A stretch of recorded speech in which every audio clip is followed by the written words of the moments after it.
So chapter 11.2 is going to be involving quadratic equations, solving quadratic equations. And one thing I want to get across to you about quadratics, you've seen these before in other classes. There's some terminology that I'm going to use that I need you to know so you can understand what I'm talking about when I'm talking about it. So when you look at a quadratic equation, something x squared plus something x plus something equals 0. Okay, that's kind of the structure you want for your quadratics. Everything equals 0. And for me, I like the ax squared, I like the a to be positive number. So that's kind of where I'm at with a quadratic equation. So we have three terms in a quadratic equation. We have a quadratic term, we have a linear term, and we have a constant term.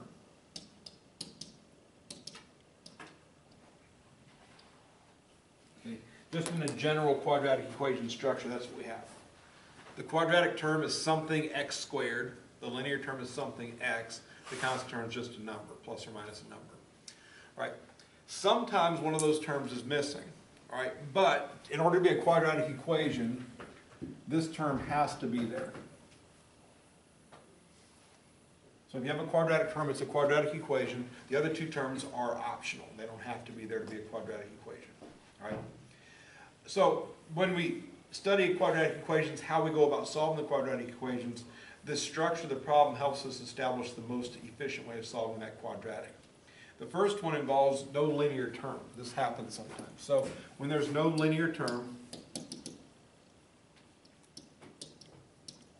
there's simply a quadratic term and a constant term. The easiest way to solve a quadratic in that scenario, step 1, solve for x squared. Step 2, take square root.